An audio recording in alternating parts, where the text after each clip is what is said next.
नमस्कार। कौशल योग के आज की इस कड़ी में हम लोग चर्चा करने चल रहे हैं उस रोग की जो आजकल बहुत ही एक सामान्य रोग होता जा रहा है। कैसे हम उस रोग से बचें, यानी हमें वह रोग नहीं हुआ है अभी, लेकिन फिर भी अब हमें वह रोग ना हो, क्योंकि यह अब एक लाइफस्टाइल बीमारी होती जा रही है। यह एक सहज और सामान्य बीमारी लगभग सबको होती जा रही है, और वह है सर्वाइकल स्पॉन्डिलाइटिस के, गर्दन के जकड़न की, गर्दन में दर्द की, गर्दन का रिजिड हो जाना, इसकी बीमारी है। तो इस बीमारी के होने के पहले ही यदि हम एक संयम अपना लें, प्रिवेंशन अपना लें, तो हमें यह बीमारी नहीं हो सकती है। तो आइए आज हम लोग चर्चा करते हैं कि हम क्या करें कि हमें यह रोग कभी हो ही ना। जब यह रोग हो जाए तब हम क्या करेंगे, इसे तो हम अगले एपिसोड में चर्चा करेंगे। लेकिन जिन्हें यह रोग नहीं हुआ है और वे इस रोग से हमेशा के लिए बचे रहना चाहते हैं, तो वे क्या करें कि यह रोग उन्हें कभी हो ही ना। तो आइए हम लोग देखते हैं कि इसका अभ्यास कैसे किया जाता है। सबसे पहली चीज़ है कि हमें अपने गर्दन के विषय में समझ लेना चाहिए कि हमारा जो ये गर्दन है, इसमें कशेरुकाएँ होती हैं।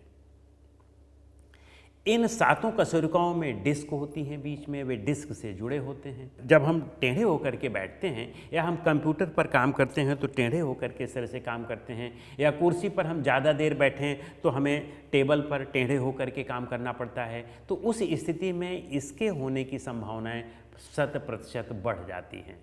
तो वे लोग जो बहुत ज़्यादा शारीरिक व्यायाम उनका नहीं होता है या शारीरिक परिश्रम का कार्य नहीं होता है, तो उन्हें होने के चांसेस बढ़ जाते हैं। अब तो ये छोटे छोटे बच्चों को भी होता जा रहा है, यानी कि उन बच्चों को जो कक्षा 6, 7, 8, 9, 10 की कक्षा में हैं, उन्हें ये समस्या होती जा रही है। उनके गर्दन में दर्द होता है, गर्दन में जकड़न होने लगी है। तो हम क्या करें कि हम इससे बचें। तो सबसे पहली चीज़ है कि हम अपने गर्दन का व्यायाम तो ज़रूर कर लें, लेकिन योग में सबसे पहले महत्वपूर्ण चीज़ है एकाग्रता के साथ, सजगता के साथ। तो आपको अपने माइंड को ट्रेन करना है सजग करने के लिए। आपका लक्ष्य जो है एक्सरसाइज नहीं है, व्यायाम नहीं है, यह तो सेकेंडरी है। प्राइमरी चीज़ है कि आपका माइंड जो है वह इसलिए ट्रेंड हो कि उसमें अवेयरनेस, माइंडफुलनेस बढ़े। माइंडफुलनेस जब बढ़ेगी तो आप अपने पोस्चर को भी गड़बड़ नहीं कर सकते हैं। अब जैसे कुछ लोग होते हैं कि उनमें ये समस्या आने लगती है, उनके अवेयरनेस की कमी के कारण उनको पता ही नहीं होता है कि वो टेढ़े बैठे हुए हैं। एक बात, कुछ लोगों में ये समस्या तब उन लोगों में भी आती है कि जिन उम्र के साथ जब शरीर में वेयर टेयर रोज रोज का बढ़ता जाता है, उम्र भी बढ़ती जाती है, तो उस स्थिति में भी जकड़न होना शुरू हो जाती है। उस स्थिति में जो डिस्क हैं उनमें जो फ्लूइड है वो धीरे धीरे कम होने लगता है। जब व्यायाम आदि नहीं होता है और हमारी जो है लाइफस्टाइल अच्छी नहीं होती है, तो उनमें फ्लूइड कम होने लगता है। तो हम क्या करें कि वह बढ़ जाए फ्लूइड, और या जिन्हें जो अभी कम उम्र के हैं उनको ये समस्या ना हो, उसके लिए गर्दन को सजगतापूर्वक इस तरफ लाएं, फिर इस तरफ लाएं, फिर इस तरफ लाएं। इस तरह से 5-5 बार आप दोनों तरफ सजगतापूर्वक करें। फिर ऐसे ही आगे और पीछे करें, फिर ऐसे ही साइड में भी करें। याद रखें पूरी सजगता के साथ, और शरीर नहीं हिलाना है। जैसे कुछ लोग इधर करते हैं तो ऐसे ऐसे कर लेते हैं, ये नहीं करना है। ये सब फिक्स्ड रहे, केवल आपका यही और यही करें, इन्हीं का व्यायाम हो। और फिर इसके बाद रोटेशन कर लें।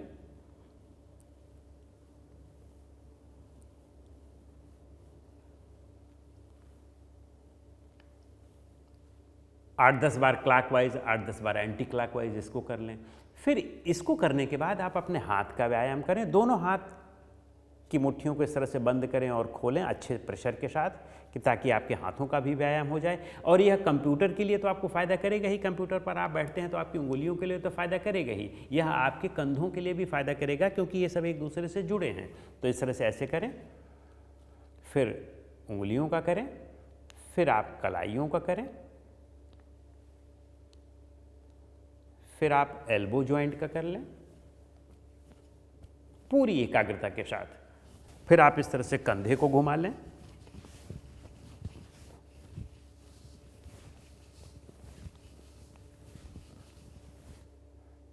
ये इसको भी आप 8-10 बार क्लॉकवाइज, 8-10 बार एंटी क्लॉकवाइज कर लें। फिर इतना ही नहीं, जैसे आप ज़्यादा देर तक आपको कुर्सी पर बैठना होता है तो आप लगातार ना बैठे रहें, आधा घंटा 1 घंटा बैठें, फिर थोड़ी देर के लिए आप ये एक्सरसाइज कर लें। ऐसे करें और ऐसे करें, और ऐसे करने के बाद अपने पूरे धड़ को ऐसे साइड में टर्न कर लें, फिर ऐसे टर्न कर लें, जितना पीछे जा सकते हो जाएं, लेकिन बाकी शरीर के अंग स्थिर रहेंगे। केवल आपके धड़ को और गर्दन को, सिर को ही आपको इधर उधर ले जाना है।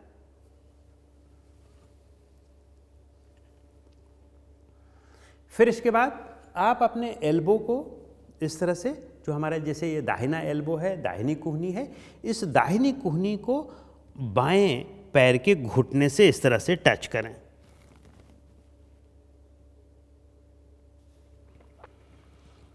फिर बाएं कोहनी को दाहिने घुटने से टच करें।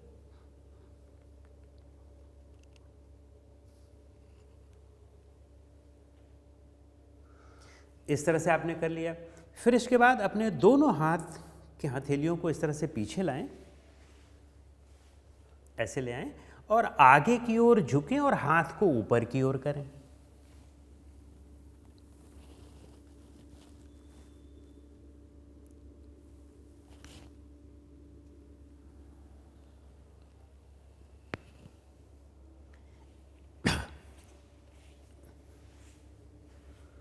तो इस तरह से अगर आप कुर्सी पर भी बैठ करके इतना भी कर लें, हर एक आधे घंटे, 1 घंटे, 2 घंटे के गैप में, अंतराल में अगर आप इतना भी कर लें तो आपको गर्दन की समस्याएं नहीं हो सकती हैं।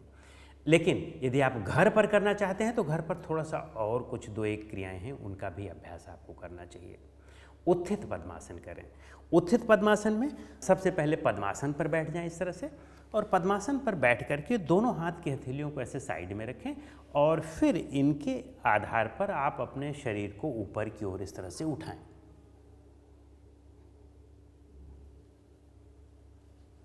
और फिर रुकें। तो इससे क्या होगा कि आपके कंधों का, हाथ का, इनका अच्छा व्यायाम हो जाएगा, और इनके व्यायाम से आपकी जो कंधों की मसल हैं, ये मसल आपके सर्वाइकल की और गर्दन की मसल से भी जुड़ी हुई हैं, तो उनका भी व्यायाम हो जाता है और वे भी सशक्त हो जाते हैं। जब सर्वाइकल का रोग होता है तो उसमें क्या होता है कि आपको यहाँ तो जकड़न होती ही है। जब किसी को सर्वाइकल का रोग हो जाए तो यहाँ तो जकड़न होती ही है। इसके जकड़न के बाद जब डिस्क में हमारी नसें वह किसी तरह से खींचती हैं, दबती हैं, तो उसके आधार पर धीरे धीरे आपके हाथ भी नम पड़ने लगते हैं, हाथों में भी समस्या होने लगती है, और कभी कभी तो ऐसा बहुत गंभीर स्थिति में हाथ काम करने ही बंद कर देते हैं और हमेशा चक्कर आते रहते हैं, चलते फिरते आप कभी भी गिर सकते हैं। तो उस स्थिति में यदि आप इन सब का अभ्यास करें तो आपको कभी उसका सामना नहीं करना पड़ेगा। लेकिन जिन्हें रोग हो गया है उन्हें इसका अभ्यास नहीं करना है। जो रोग से बचना चाहते हैं उनके लिए हम ये बता रहे हैं। अब इसके बाद एक अगला आसन जरूर करें, और वह आसन है कि आप वज्रासन पर इस तरह से बैठ जाएं। वज्रासन पर बैठ करके आप अपने दोनों हाथों को इस तरह से पीछे लाएं और पीछे की ओर झुक जाएं, और अंतिम स्थिति में अपने सिर के ऊपरी भाग को जमीन पर ऐसे कर लें।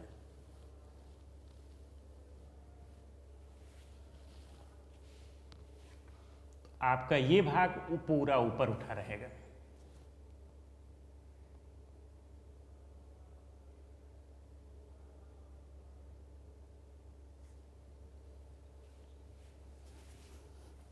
फिर आप वापस आ जाएं, और यह भी आप धीरे धीरे स्तरों में आएंगे। पहले ही दिन आप यहाँ तक नीचे तक नहीं आए। फिर इसके बाद एक आसन आप और अभ्यास करें, क्योंकि इसके साथ ही कुछ और आसनों के भी अभ्यास की आवश्यकता होती है। सूर्य नमस्कार का भी आप प्रतिदिन अभ्यास करते हैं, इसी के साथ जोड़ सकते हैं। और साथ में एक आसन और हम बताते हैं जिसे हम मेरु वक्रासन कहते हैं। बड़ा सरल और सिंपल आसन है। तो इसके अभ्यास की क्या विधि है? अब आप अपने किसी भी एक पैर को इस तरह से मोड़ लें और पैर के पंजे को यहाँ पर लाएं, और जैसे हमारा बायां पैर है तो हम दाहिने हाथ को यहाँ पर लाएं और दाहिने हाथ से इसको टच करें और दूसरे हाथ को ऐसे पीछे की ओर कर दें।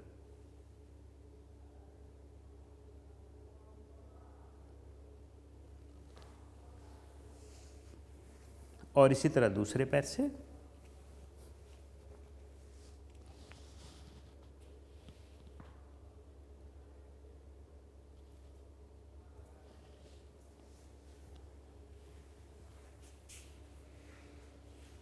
तो यह मेरु वक्रासन है।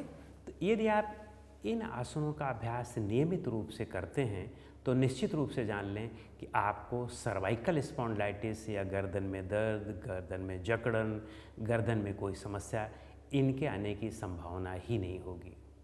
तो इसलिए हम सबको, जिन्हें यह समस्या नहीं हुई है, ज़रूर इसका अभ्यास करना चाहिए, क्योंकि आने वाले दिनों में इसके रोगियों की संख्या बहुत बढ़ने वाली है और यह एक ऐसा रोग है कि जो पूरे जीवन को तबाह कर देता है। तो इसलिए हम सबको इसका अभ्यास अवश्य करना चाहिए। नमस्कार।